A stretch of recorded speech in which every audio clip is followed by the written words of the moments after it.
This week on the Garden Tarts. So there's a lot to unpack with this episode. Days of Ash was just kind of all hanging out there, but with hmm Easter Lily, you got to work for it. I mean, if you just listen and don't work for it, it's probably not about what you think it is what Yeah. I have to say. And even the first few times you listen to it and you think it is what you think it is, it's more. Yep.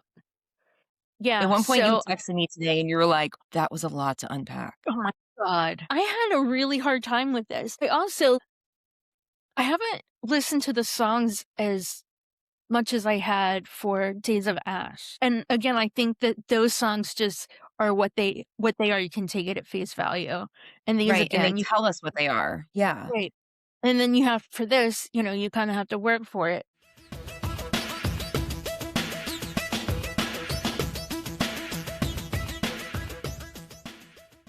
Hi Jenny.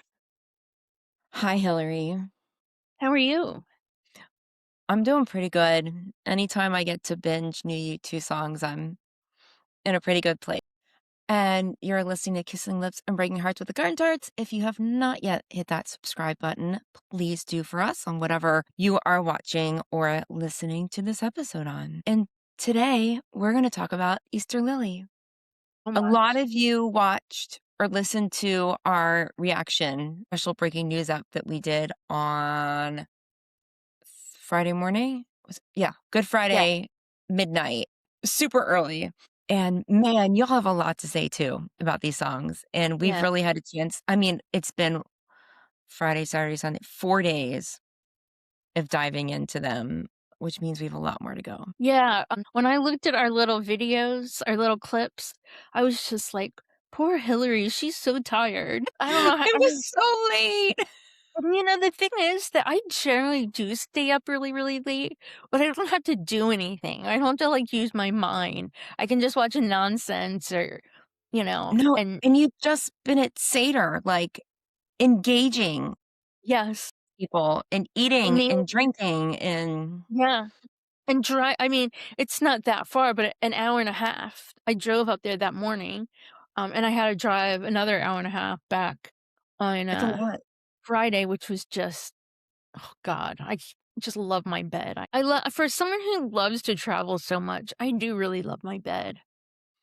I do find that no matter how amazing a bed is on a vacation spot, it could be the best hotel bed ever, ever, ever. There's nothing like coming home to your own bed. No. Nothing. The best I mean, it's not the same thing with the best bed I have ever slept in was in Omaha. Omaha, That bed was so comfortable, pillow top and fancy and that was really amazing bed. cool. Amazing Yeah. bed. Okay. Okay, Easter Lily, do you want to start? Yeah, so there's a lot to unpack with this episode. Days of Ash was just kinda all hanging out there. But with hmm Easter Lily, you gotta work for it. I mean, if you just listen and don't work for it, it's probably not about what you think it is what Yeah. I have to say. And even the first few times you listen to it and you think it is what you think it is, it's more. Yep. At Yeah, one point, you so texted me today and you were like, that was a lot to unpack. oh my god. I had a really hard time with this. I haven't listened to the songs as much as I had for Days of Ash. And again, I think that those songs just are what they are. You can take it at face value. And these Right. And they again, you tell us what they are. Yeah. right. And then you have for this, you kinda have to work for it, and I'm very unfamiliar with Christian stuff. I mean, I really am. Yeah. I'm Jewish. I was raised, Jewish. I went to Hebrew day school and then public school as well. But the stuff I know about Christianity, I learned from you 2 and maybe Dan Brown, but I don't believe that. I don't believe any of that stuff. So, Yeah. it's hard. This has been really hard for me to dig into. Yeah, there's a lot. I grew up Jewish, but not practicing, a completely religious-less household, and I don't mean that, like, in a depraved way. It just wasn't something that was part of our lives. Sometime in middle school, we read, like, a middle school version of the Bible, like, as literature, so I had that. Of the New Testament? I don't it was like a school book. Okay, okay, I actually don't remember what it was, but it was meant for 7th graders to read. Like, okay. it was big words and pictures, and, we read it in English class as a book of literature as opposed to Yeah, history or religion or anything like that. So this is a lot, and some of it hits really hard. yeah. When we first listened to it, which you all watched us do, there was stuff that I instantly knew hit me, and there was stuff I was like, "I need to listen to that more," and there was stuff that I was like, "Maybe that's not for me." In the last 2 days of I've been digging into this and taking notes, I'm obsessed with everything, like, obsessed. I'm so excited to talk about it Okay. for all the reasons. I wanna put this out there real quick too, and Garden Tart Amanda said to us today, and I think these aren't her exact words, but the consensus of us was that the fandom and the band, we all needed Days of Ash. We needed to be fucking angry, and then we all needed this. Yep, We needed to be absolutely. in our need to be in our feelings, you know? Yeah. I don't know. We need so much love right now, it's crazy. In community. A friend of mine, a random friend that I made in Newport News who's a big U2 fan, when he started listening, he sent me a text that I had to repeat it. Joe gave me permission to repeat it. He says, "It's unspeakably beautiful. You're not supposed to be this good in your 60s." And Right. I love that, the way he said that, unspeakably. Did you read Jackknife Lee's article in Propaganda? I don't think I got that far. It's, it's great. It's really great, and it talks about some of the process of this and how he worked with each band member and stuff, and it was just a great insight into it, and he talked about how every single thing and every single song is absolutely deliberate, like, less is more. There's no overdubbing, there's none of that, like, everything has an exact reason for why it's there, and I don't know, this is some damn good art. This is Yeah. so good. Okay, should we do the first track? Yes. So the first song is Song for Hal. It's, about a friend of the band's, Hal Wilner, who died early on with COVID, and, it's very heartfelt, and, like, I have a friend who messaged me, and he said that he felt like it was a little, like, too personal almost. Like, this was just feelings that we didn't need to be a part of, Okay. which is a huge thing that we will talk about later this year when we talk about Songs of Innocence, but I thought that was interesting. The first few seconds, I just kept saying, "Bono sounds weird." I know, I was like, "What is Bono doing with his voice? Yeah, yeah. Where is this going?" Yeah, it was so weird, but then it hit me, and, like, if you watch the video, you can almost see the light bulb. Like, it's just so obvious when I, figure it out and when Jenny figures it out. But Yeah, if we you're were, like, 5 seconds apart. Yeah. Yeah, it's just a clip, so if you only listen and you don't watch, like, on YouTube or anything, there is, in our socials, there is a clip that's really funny, like, I've watched it a couple times, like, it's just really funny. So, okay, the guitar is so very Edge. Like, there are just times where you hear a song and you know it's Edge, and I Mhm. kinda wish that I wasn't always, like, right on top of everything. Like, if there's a song released, I'm gonna know about it. Like, that's not something that's gonna accidentally happen, but it would be really cool to, like, be in the grocery store or hear on your non-XM radio and Right. be like, "That's Edge." Right? Yeah. Yeah. So, yeah, but there's something about the sound, and this is a compliment. I know you guys, I don't like No Line on the Horizon, but the beginning of this has something that sounds like something on No Line on the Horizon, and I like it. It's a great Yeah. sound. Okay. People are hearing all kinds of albums in this, but that's definitely Yeah. one that's been mentioned, yeah. I played my mom, Song for Hal, and she really, like, several said this to me several times since she first heard it, that Edge has a better voice than Bono by, like, a lot, and, like, I'm not just crediting her or Edge, but when you when you have a rock band, that's what I want, a rock band. I mean, that's Right. I think, all the trying to go in different places, that's fine, but in my heart, I am 100% rock, and Mhm. that's what I need to survive. But I think Edge's voice is maybe a little too tranquil for a whole rock album. Like, Yeah. Bono's got that in his voice, the gravelly, uh, Uh-huh. voice that, has been places and will go places and whatever. Edge's voice is just kind of, like, sweet. And this song is sweet and beautiful. So my last note about it is so Hal Wilner, again, he died from COVID and he died at home instead of being in a hospital where you can't have visitors or anything and you just die Right. alone. And so, it's very, I think it's I mean, I'm sure as a friend, it's got to be very reassuring that he was with loved ones when he passed away. Yeah.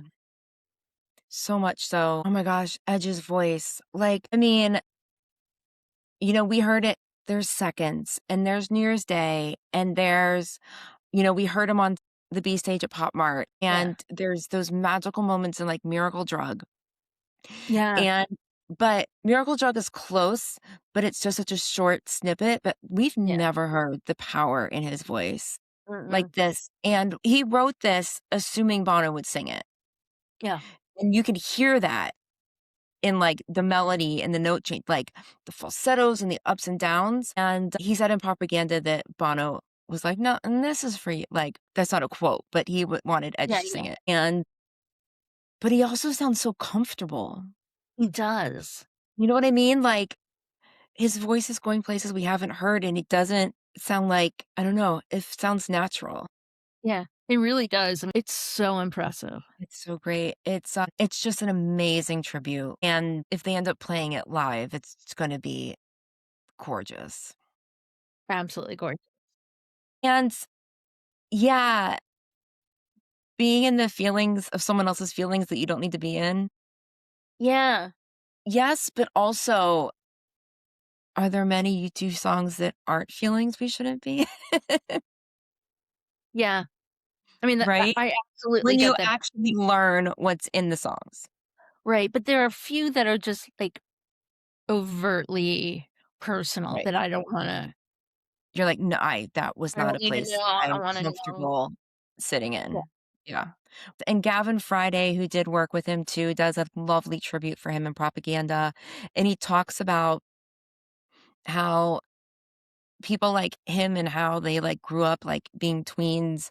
I don't know if they was tween back then, but they felt so alone in the world because they felt alone until they found music, and when they found music, they found their community, and he's alluding to, like, Edges so much, it's like, you're not alone when no one's there, like, yeah, there's music and a community out there for you, like, you'll never be alone when you're in this world, which is just yeah. gorgeous. Ugh, But, I mean, I think I kinda feel like if you are in the U2 fandom, you can always say that because there's always somebody who will, yeah, um, yeah, help you out. That's what we do. that is what we do. Okay. Well, thank you, Edge, for Thank Hal, and you. thank you for Bono for telling him to sing it. And, oh my god, we are gonna talk about this more, but Adam and Larry carry this entire EP. Oh my gosh. Yeah, I have a lot to say Huge. about that too. Yeah. So we'll get into that in the next songs. Okay. Are we swiping? Yep. Song 2. Song 2, In a Life. Edge's favorite U2 song in years, he said. This song. I know I like how I love this song. I do too. I had a vibe about it, but it wasn't until watching a lyric video when it's all pictures of the band and their friends and some family and stuff from the old days. And I'm like, I think this is the first time they've written a love letter to each other. Oh, oh, that's really nice. Right? Yeah. It's really honoring their journey, but also, like, the people that were with them on that journey. I also when the song first started, I was like, "We've been here before, this feels like home," and I realized it's City of Blinding Lights. Yeah. A lot of people have made that connection, the chiming and I love a U2 song that feels like a train that's, like, running down the track. Yeah. This is full speed ahead. Oh, it's gorgeous. I love this song, and I love that the line, "You're kicking the pricks." Mhm. So very Irish of them. This is I didn't figure this out. Someone else, pointed this out, but the "I'll Meet You," that's a himza. The song the Yeah, hymn is all "I'll Meet You." This is a much better version. This can yeah, replace that. yeah. I also think that this should be a duet. This is like an Island in the Streams duet. I'll meet you in the air like, I'll meet you in the air, I'll meet you with the fair on the underground, wherever you be there. I'll meet you there, I'll meet you it's like, Yeah, listen to it as if, like, every 4 lines they're going back and forth. It's a duet. It's Bono yeah, and Edge. It's a love duet. yeah. Okay, so this song, like we've been saying, is about friendship and the lengths that you go to, the trains that you that Yeah. for each other. Occasionally you can see yourself through the eyes of your friends. That's a good feeling for me. I don't know about everybody else, but I think my friends love me and that comes off from them. And yeah. It happens this happens when you have milestones, like celebrations or tragedies, um, or even, having a friend that knows what you would order at a restaurant, or Mhm. what would be, your favorite song or a quote or something. Or when you have a friend that's, knows when you're sad, that can recognize that. And I feel Yeah. like that's what a lot of this is. It's the same thing. But like I had a friend who lived near me for a really long time, and he moved away, and he had a going away party, and like nobody showed up. I mean, like 5 people showed up. I don't know how many he invited, but a Yeah. lot. And all this food and everything. And, he was like, it feels this is one of those times where it feels like you're going to your own funeral. You see what you mean to people, and Yeah. and, you know, he was an asshole, so that Mhm. reflected on the fact that he couldn't get people to visit to come and say bye. Right. Yeah, so, anyway, I love this song. This song is just, I like, I love the line, like, "I'll meet you when you don't care." yeah, Like, that's friendship, yep, really showing up. Uh, gorgeous song. I also love that refrain that I never achieved anything on my own. Isn't that life? Like, even like you said, like, the most successful people in the world, they didn't do that themselves. Yeah. No, no. Yeah, no matter how hard they worked to get where they are, whoever that may be, they weren't alone. Right. They had people. Edge says this too, that he cannot wait to play this live, and I cannot wait. And Larry, oh my God, Larry. Jackknife Lee talks about working with him in the studio and how, because of his surgery and stuff, he's having to learn new techniques and new ways to play, and that it's like, he's going places that Jackknife Lee had never seen. It's absolutely and he's just completely every time he comes in the studio, he completely changes a song. Yeah. His drumming. It's not a place they knew a song could go. So, well, I'm glad that band has a good friendship because Yeah, it's oh, yeah. brought us our friendship. It has, and, you look at a whole lot of bands, and they do not have that friendship. I mean, like, so bad that they break up instead of, dealing with each other, which is just Right. ridiculous. I mean, that's a Yeah. lot of money and fame and everything just going down the drain, so they must really, really not like each other. I mean, other Right. bands. This is a pretty unique situation Yeah. for sure. In a life, I'm glad you exist. Yep, yep, yep. So number 3 is Scars. The vocals, the pronunciation in this it's really unique, and I'll get to that in a second, but It's so really interesting. Yeah. really, really interesting, but when the line, "The doors of your heart were kicked open, but you're leaving history far behind," something about that, the way he says it, it feels like it's like an '80s movie soundtrack, and Right. I Well, and can't this tell you yeah. why, but that's very much how I feel, like from St. Elmo's Fire or something. I put what literally with that part, I said whatever treatment or whatever Bono's doing with his voice, it's, like, very cool. Yeah, But yeah, very but that's ugh, and this one, Edge said that he didn't want this one to come off as sentimental, so they made it really rough, and it grabs from a whole bunch of their early influences and from some of their earlier music. But yeah, like an '80s movie. Yeah. Like, I the I one that hear came what to you're my saying, mind, yeah, was like Saint Elmo's Fire. but there is something it sounds like. Yeah. It's not the song, though, it's, like, the pronunciation and stuff, I It's think. the yeah, Yeah. Yeah. Okay, so my first note that I took was right on Adam and Larry. Holy crap, the boys I are back. mean, boys are I fucking mean, back. yeah, oh my god, like you said, this album belongs to them. Yeah, It's I mean, it just makes me happy. It makes me wanna cry. It makes me so happy. Like, I love it. To just,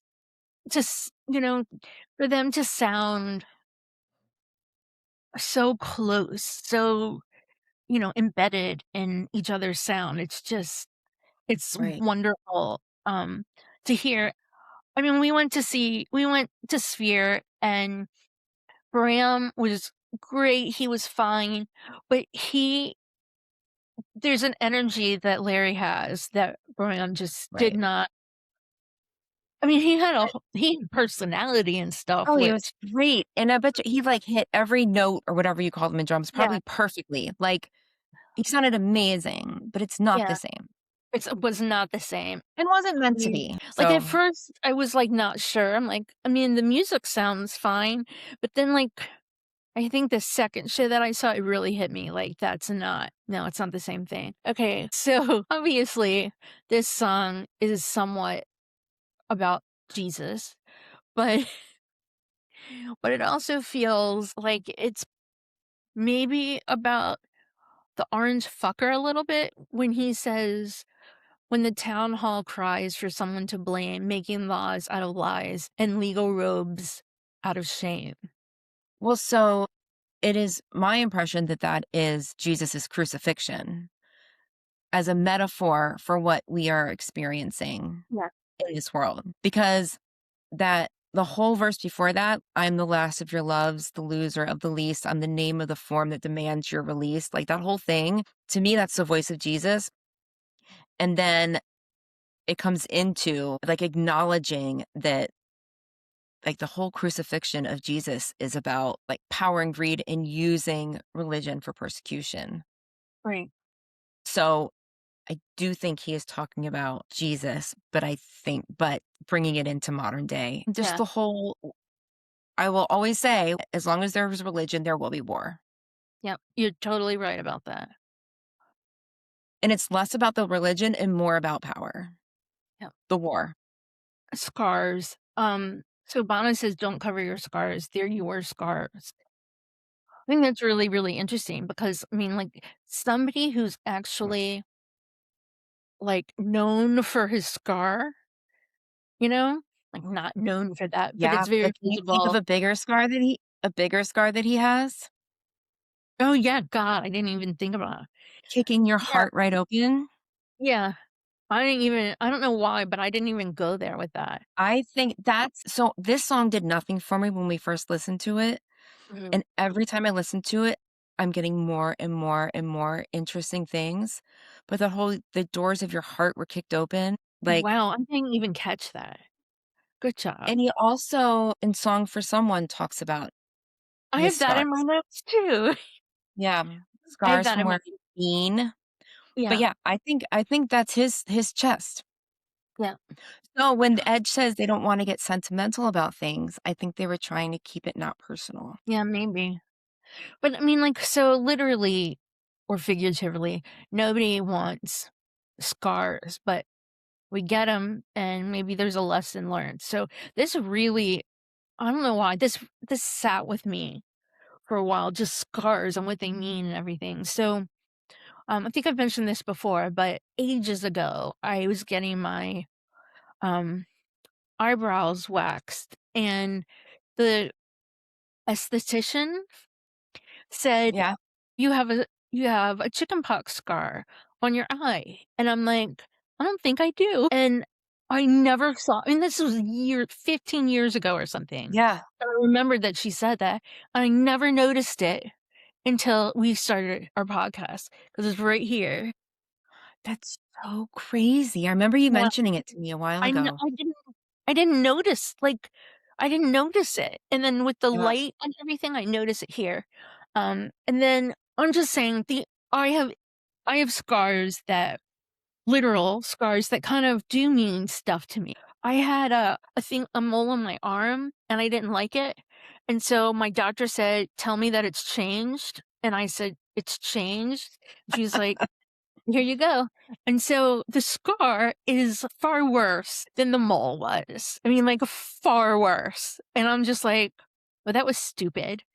I didn't know, but it was Right. I should have kept it. And then, I don't know, I guess processing this song, but last night, I just was thinking about scars, and I have Mhm.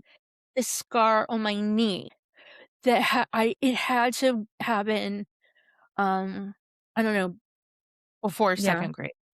And I was at the pool, and I was little, and you know those, like, things that you dive into when you're, like, on the swim team? Those little it's like 2 Can you dive steps. off of?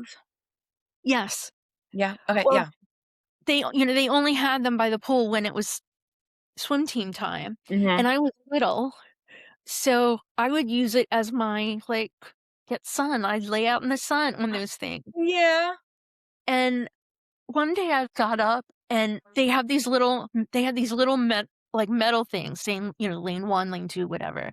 And I've Right. been out there and the sun was like 1,000 degrees and I hit my leg on that metal thing and it burned. And Yeah. still have a scar Oh my from that. gosh. I remember that. And I'm maybe not getting to the point, but I feel like you do want to you don't that's the thing, you don't wanna cover up your scars because what's Right. underneath it might be worse than Yeah. When I than first right, when my first few listens of this, all I could think of was that "Scars to Your Beautiful," which is a song from a few years ago. Mhm. Um, Alicia Cara, I think is her name. But anyway, I got over that now. But I this was Yeah, when I did big scar that I actually did cover up, but, um, purposefully yeah, and honoring the scar, not to necessarily hide it. It's just how the yeah. art went. But I was like, "I did cover my scar, but it's okay. I don't It's deny." okay. Yeah.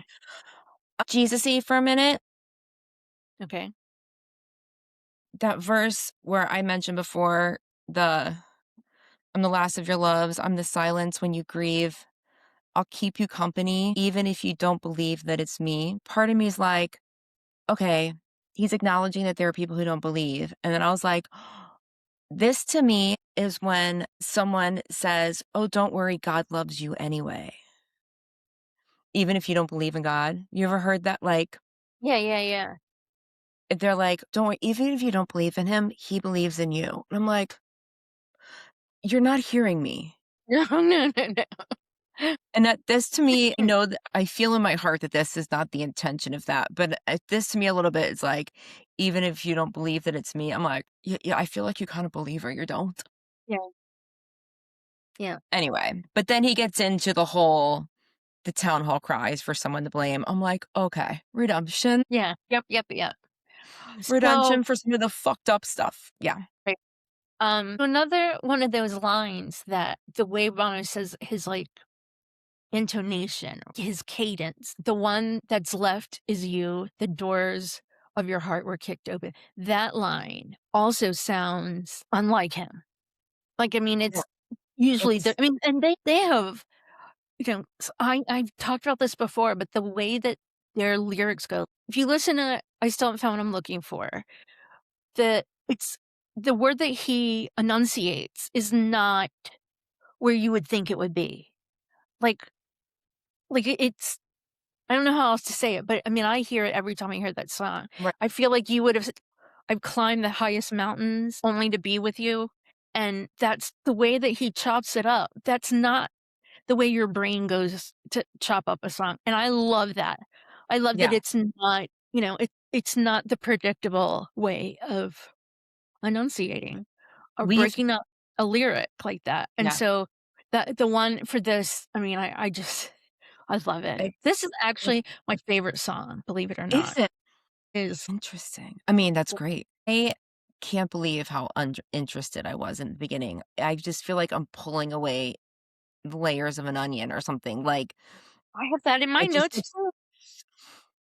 I did but I just feel like, it's great, like, it's exciting. I love it. I love it so much. Uh, and also in the beginning, I was like, "Oh, that's a Tricky Jesus song." Yeah, The Tricky Jesus song. I'd almost like the straight out Jesus song than being right, tricky Jesus. right. But yeah, this song's a win Yeah, it's a winner. I might, if you ask me in 5 minutes, I could possibly change my mind. This is not like a "All I Want Is You" is my all-time favorite U2 song, Right. and it's, like, that's not changing. It's been like this for 30 years or more.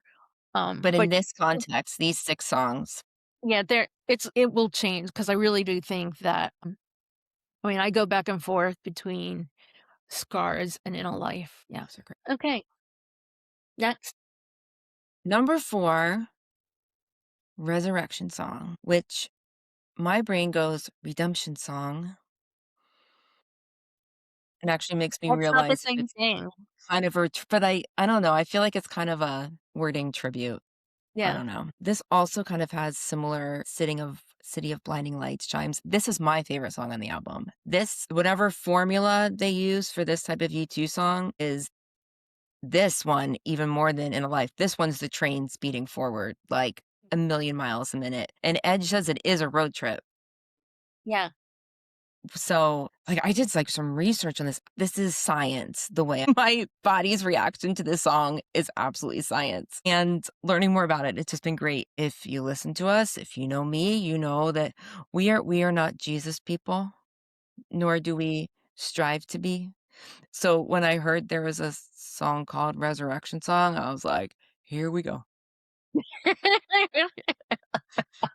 Oh my god. But then I read Edge said in Propaganda that the phrase, "The death and resurrection show" is like a showbiz thing, and I'm like, "Well, don't leave it there." Like, Right. he's like, "It's poking fun at ourselves." I'm like, "Well, I have to look that up." So, The Death and Resurrection Show, From Shaman to Superstar, is a 1985 book by Dr. Rogan Taylor, and Google says it argues that entertainers are modern versions of shamans who perform death and resurrection rituals to heal or entertain tribes, with today's superstar providing similar communal catharsis. Interesting. So I see how it is a jab at themselves saying that they're the death and Yeah. resurrection, But that was a cool little thing. Yeah, very cool. I felt like I learned something new there. And also, it's very religious, more religious phrasing, kind of religious marketing phrasing than Yeah. Jesus-y, and I am a big fan of how crazy the bumper stickers can be.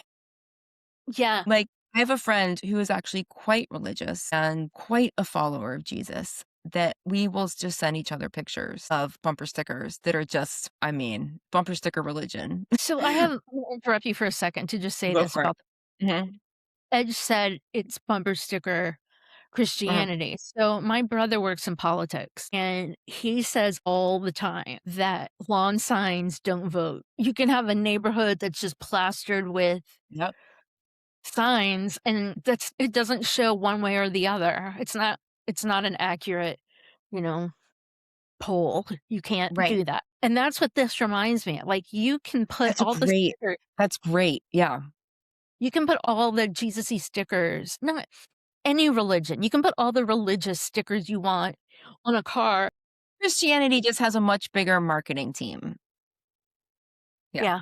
I mean, that isn't gonna save you. It's not gonna make you a good person by having a bumper sticker right, on your car like that. And, anyway, just like the yard signs don't vote, the bumper stickers don't make you pious. right, so much so. I could listen to this song all day long. Every time it comes on, like, I just light up. Again, it's chemistry, it's science, Yeah, it's right. whatever. the accumulation of these things all together and in my ears, amazing. It wasn't too many eps ago where we were talking about how, like, younger people are so much better at telling their friends, "I love you," Yeah.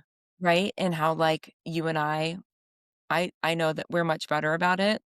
Like, Yeah. I'm really deliberate about it with my friends, and I love the lines, "Love extravagantly and without regret. If there's anything better, I've not heard it yet." And Oh, to me, love extravagantly without regret. To me, that's like openly, like love in a way that people know that you're loving. It's yeah. be free about it. I love that. Edge says that the original song title was Till Death Dies Too. And he said some bumper stickers are better than others. That's so funny. So that was funny. So, another clip that we have of our unboxing was that "Or you can go to hell together." And we kinda laughed because, I mean, if I'm going to hell, I'm taking you with me. Oh, you better save me a seat at the bar or I've got one for you. And I feel like, with I don't know, I wish that he had said, "Or we could go to hell together," or something. Like, "You Right? can come on too, Bono." Like, let's go. Yeah. Well, I mean, what was some conversation you had once because the Jewish religion does not have a hell? Right, so this is one of the funniest things that I've heard in ages. Really quickly, I have a friend who works in forensics, and she texted me one day and said that she had a crime scene at the mall, and I said, "Can you get me a pretzel?"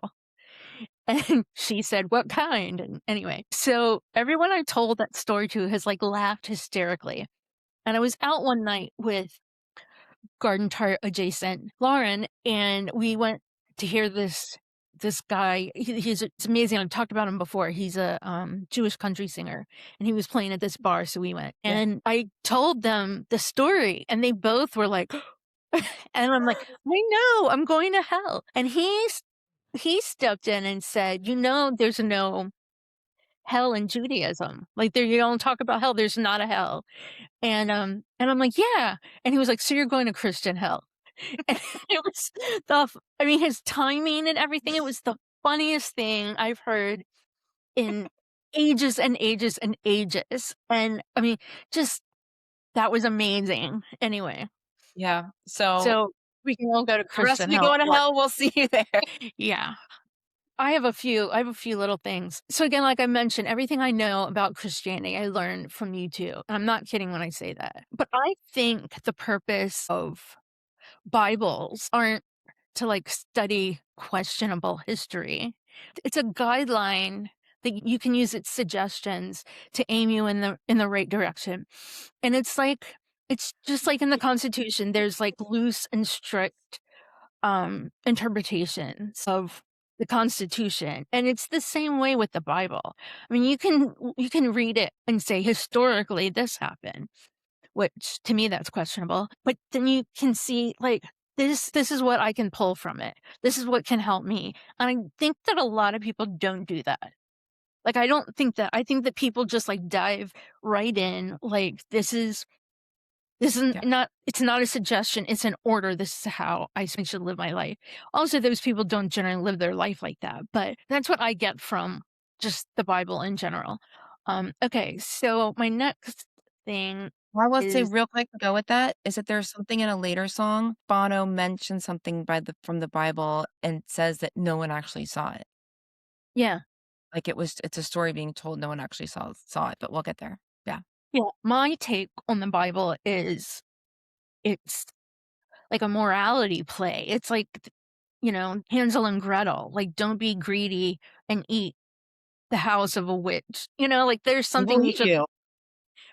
And I feel like and I feel like that's what you should take from it, you know? I don't know that I do, but I mean, I feel like that's a good reason the Bibles are there is, to teach you, the guidelines. So this was absolutely crazy. The Okay. line, "Break rhyme, we could spend the day in bed." Your line, "We're gonna get the hungry bread. So that's like blocking. That's like in a play or something, it's like blocking.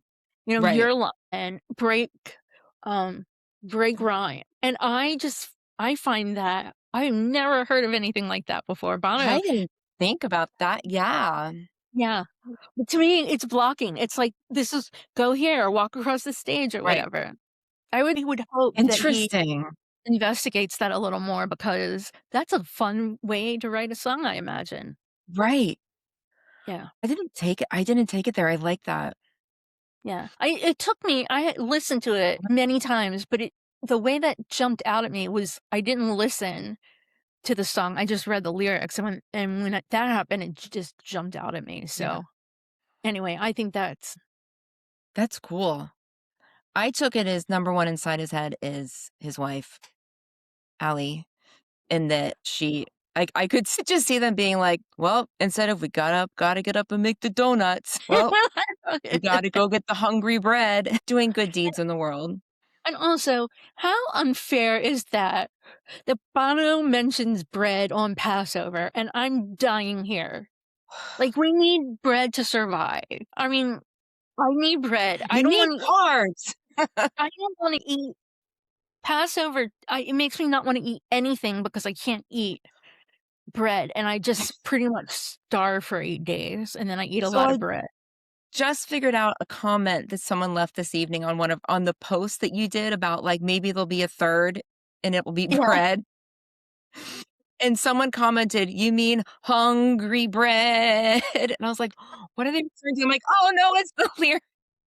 that's so funny That was great. that these songs are so new and we're already making them into punchlines. Right? I thought that was Yeah, great. I love the melody. I love the drum. I just have drums written across the top of my page. yeah, I love that guitar in the beginning that gets you, like, on that fast road, like you're on that highway in the desert during where the streets have no name, like, you're just running down the road. It's amazing. yeah. This is my favorite right now. Okay. Okay. Song 5, Easter Parade. I titled my what I wrote about this as Weird Notes by Hillary. So, I'm gonna tell you the whole everything that has come to my mind. Sorry if Okay. it's boring, but, so I listened to, like, half of this song today and put my phone down for a minute. When I picked it up, it was playing "Go Your Own Way" by Fleetwood Mac, and I'm like, "Yeah, I'm just gonna go with it." Like, I didn't Go your own it's way. it's right there in front of me. I can go back to that later, but this is, this Right. naturally just popped up on my phone. And that's a really good song. For me, it's this song sounds like a Broadway musical. I said it was the end of one of it was either right before intermission or, like, the ending number Yeah, on, like, a that's crazy Broadway that you show. so Yeah. this I have another thing, a quote, but I'm gonna say this first. So, and it's not because the phrase "defying gravity" is used, It's because just perfect. obviously that jumped out. So it's a musical, bear with me, about Mhm. a young girl who gets off a Greyhound bus in New York in her Easter garb, singing on the street, and then it starts to rain, and she gets splashed by a truck in the puddle, and she hates everything, and there's a chorus and dancing, and that's the story. So, again, with my friend Joe, he texted me and said this song to him was reminiscent of Spider-Man Turn Off the Dark. And I'm like, all of it. like all of it. Is I how also is said this was the soundtrack song they've always wanted to write. Yeah, that's so crazy that that's what we all thought. Like independently. I didn't tell you that. I didn't Joe texted me this. Right. And then like it's 3 different Yeah. really crazy. Yeah. That's Um, all I have with this song because it's not the I best. I have first of all, the beginning is Baba O'Reilly, Yep. The Who, or reminiscent of. So I have 3 things written and in 3 different colors because they were kind of different parts of my journey. I said, "I'm definitely not the audience for this song. Will I enjoy it live? Maybe. Will I sing the Greek? We'll see." I don't know. I'm also a person that when we do the Pledge of Allegiance, I do not say the words "under God." No, I don't even do Do that. not. They are not part of the Pledge of No. Allegiance. They are now, but they were marketing to keep us away from communism, and I am not under God. I am of this No, no, country. no, no. I mean, I don't know, like, I don't do that, but, I mean, it's I just don't know where I stand with God, so I don't. Yeah. Well, Yeah, I the reason under God was added had nothing to do with our founding and everything right. to do with keeping us away from communism. That's why In God We Trust is on our money too. It's not originally that way, people. Yeah. We are not a God country, as many of you like to think we are. I don't We're care in how much God. faith our founders had, they did not put God in our country. Yeah, They put slavery, misogyny, and all kinds of stuff. all the other things. And then I said, we'll see. Sometimes with amazing songs, the lyrics become another instrument as opposed to something personal. So, like, I think I can sing along to this song as the song without feeling like I'm betraying myself. Okay, That makes sense. it does make And then sense. as I've listened to this 100 times, whoa, what a journey. This is a whole different animal. It's so good. I think I can excuse that it's Jesus. Think I have actually enjoyed listening to this song in a way that shocks me because there's no denying what this song is. Yeah. There's there's no hiding anything. Not that they need to hide things, but a friend of ours in the YouTube Jew community, There's more than 2 of us. I know. This wasn't Beth, this was PJ, Okay. who said, who will be writing about this in Octoon Baby, so look for it. And oh gosh, I wish I remembered her exact words, but it was something like U2's new EP, my favorite song is Easter Parade, which is just another example of how hard it is to be a Jew in the U2 fandom. Yeah, it is. Something like that. This is Um, an incredible song. It's an it incredible piece of work. so let me just say this though, speaking on behalf of both of us, we don't have any problem with people, praising Jesus. Like, we're Mm-mm. totally fine with that. And please, go be who you wanna be. We're just saying that we are Jewish and we have just different beliefs. And it's not Yeah, to we're not knocking your beliefs or anything, like, really and not. it's okay, not everything has to be written for us. No. Right. Our band has very strong faiths and beliefs in something that we don't believe in, and obviously that doesn't bother us, No, I mean, it's this is not the first time it's coming up, and or the last. or the last. So, yeah, that doesn't And you know what? you're right, it doesn't change our fandom at all. Right. I was thinking about this as compared to, like, Magnificent, where I mentioned on that TED Talk that with Magnificent, I feel it's like it's prophetizing. It's like and I know it's not. I know that our band is not out to spread Christianity around the world. Like, I know that in my heart, but I feel like this is a lot. This, I don't feel like I'm being preached to. This feels like a core thing for them. And it is. So, but yeah, the Kyrie Eyeless song, what did we do? It's Greek. Our friend PJ was like, it's not Latin, it's not Hebrew. You're gonna make me sing in Greek? But it is something it is we will praise the Lord. We will it's something in there. Bono does have the lyric, and not every song will be a prayer, which thank you. Yeah, There that's is a good line. yeah, the fandom is pretty batshit crazy about this song, Yeah. especially the people who, you know, Easter celebrating people are, it is I guess there's Spider-Man. I don't know that song, but I've never heard them do anything like this. No.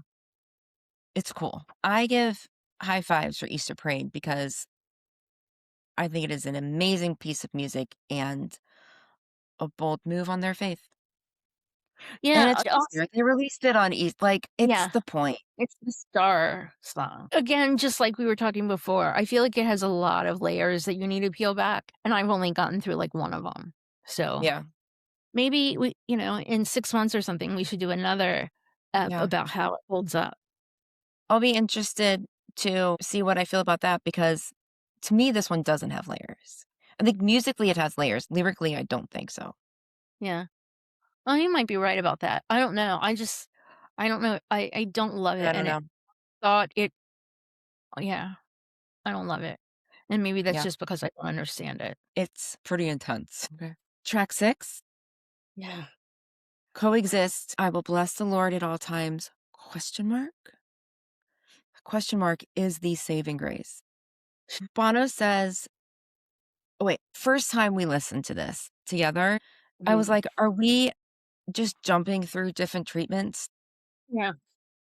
This is not cohesive. I don't understand what's happening. There's so many highlights and so many notes. Again, layers. I will say there were multiple comments online that the question mark saved this song for people that made them give it a chance. YouTube.com says that this song Coexist is a lullaby for parents of children caught up in war, featuring a soundscape by Brian Eno, which really was like, I was like, "Brr," but it Yeah. works, I think. Totally works. I have that note And too. and the soundscape sounds like stuff you would hear at Sphere in Zoo Station, Okay. right? Yeah. Like that ambiance, I guess soundscape, I guess that's the word for it. Yeah. Thinking about a parent of a child during war and that whole first verse, I am the best or the worst of the best, she sang, skipping lines. I can't fix her. I can only love her. Can't keep her pocket full. I can't keep her face in smiles. Someone's stolen what was beautiful. I can't sing her home to me in rhymes, but I can bless the Lord at all times. And I'm like, okay, like when things are so uncertain and you can't keep your children safe, Right. but the one thing that you know you can do, to me, that just really, it's really heavy. It's very, very heavy. Like everything is horrible, but this I can count on. I can count on blessing the Lord. That's all you have. This is also Bono's Lou Reed moment. It's very Walk on the Wild Side, Yeah. the cadence. And I guess it's the war aspect. That's where the question mark comes in. Like, Yeah. can we bless the Lord? Can we count on the Lord when this is happening? I have so many things highlighted. I don't know, the first time I listened to this, and it's because there's so much of that refrain. I will bless the Lord at all times. My gosh, it is overwhelming to my non-Lord self, Yeah. non-Lord blessing self, but digging into the verses, like, putting your child to sleep, a child without armor has no hate to harbor, only loneliness. The driver of the ambulance, the no road signs, the drones hover without a consciousness over war crimes. Then it says, I will bless the Lord at all times, question mark. But it's just, I where is where is the Lord when this is the world? My question for Bono over Whiskey and Cake. We know from Edge that he brought this song in and it was a guitar anthem. It was big time. And Brian Eno and Bono took it away. And he says that Bono did his jazz man thing and just created this masterpiece. And my question for him is because I don't understand. What's the reasoning? What's the kind of I feel like there's storytelling in here. What's the storytelling with the change in his voice? The technology. I feel like I could have put that. The distortion, I don't know. Because there's two big ones and then at the end it's completely a cappella Yeah. and hard. Like what is the storytelling that's happening with those different versions of things because they have to be deliberate. Yeah. I mean, they don't just sound cool. Yeah. I mean, I don't care about that kind of treatment personally, but there's a reason for it, obviously. I would just like to know. Yeah. So if he brings the whiskey and we bring the cake, he can tell us. Yeah. I have a question for him too, but I'll get to that in a minute. I also learned that the Lady of Guadalupe is the Virgin Mary. Eh, Mhm. wouldn't have known that. I looked it up. It's very famous, apparently. It's all around the world. It's Our Lady. He says sings the girl of Guadalupe. It's Our Lady of Guadalupe is the Virgin Mary. Okay. It's like another country's virgin. Anyway, you can look it up. It's an easy find. Google AI will tell you. Okay. I don't have much on this. So what I have is like this song sounds like a piece of abstract art. Like it's Pollock, it's Rothko. Yes. It's art you look at and don't need to know what it means. Obviously, it's coexist, but I don't want or need to know any more than the title. And that for that reason, this I love this song. It's Yeah. because I don't know. I just kind of have to I've like given up and let the song live by itself. I think that's great. Yeah. I don't hate the Eno soundscape. I kind of like it, Oh, which it works really well. it does. But I do really want one of those turntables, the Eno turntables, badly. Very badly. I think Yeah. they're only a few $1,000s or something. Yeah. Tens Not of thousands of dollars. attainable unless, you know, someone who's listening maybe has access or something. There's an extra one laying around. Yeah. Not Just gonna send use it it any yeah. send it to Virginia, and I'll come look at it. Okay. 'Cause I doubt there's 2 laying around. Great. Just send it to one of us and the other one will be able to see it Yeah, and be cool about it. Or we'll yeah, share it. We'll have like go like every other year or something. yeah, Okay. Yeah, I really like that. That was one of my first thoughts is that it was abstract art. And yeah, you don't look at like a Rothko and say, what do those squares mean? Like what do those rectangles mean? right. You don't mean anything and you don't need to know. It's just abstract art. But I would ask Bono over Whiskey and Cake is how has recording in a studio changed over the years or has it? And I don't mean like technology. I mean in terms of the process and relationships and everything. Like what's different between the four of them than is, Yeah, now when they started off? Like how have they changed, I guess? yeah, I like that question. I like Yeah, that. I think that would be I'd like to know. But, there's something I mean, maybe with these EPs because they have propaganda, but it feels like it doesn't sound like it, but it feels like you kind of can glimpse at them in the studio. Absolutely. Yeah. Yeah. It doesn't And sound they've like given that. us that window. Yeah. Yeah. It's a different thing when it sounds like studio. That's totally different. This is feels like Yeah, studio, and I like it. I like it a lot. But, like, I don't know, think about, like, I don't know, Joshua Tree, and, like, I close my eyes and like, I can't s how is this made? Like, you don't wanna know how that's made. right. But, like, I can't visualize that. I can't visualize All That You Can't Leave Behind. The most albums, like, can't imagine what the studio was like. Like, obviously, we've seen a bit of that from Unforgettable Fire, and we've seen a bit of that from Achtung Baby, but, like, what was the studio like when they were making All That You Can't Leave Behind or something? Like, I can't imagine, but it's No, mostly Joshua Tree because I think there's only, like, a few little clips of that, and I right. can't imagine, like, being in the studio and cooking up this amazing album, and I can't see it. I Yeah. would have liked to have seen more of Joshua Tree in the studio. Final thoughts from my first listen to now, I am completely shocked of how much I love every single song on this album. Yep. I absolutely agree with that. Absolutely. I mean, I kind of hesitated for so long to listen to it because on our first listen, I didn't think it was great. But now it obviously Love Days of Ash. I love Days of Ash so much, and this is so different. I love Days of Ash. Oh, yeah. I love it more than Easter Lily, but only slightly. I think so too, but I need to go listen to it again. Yeah. But I also really like angry songs. Yeah, I that's like true. the fuck you songs. Yeah, yeah, So, yeah. yeah.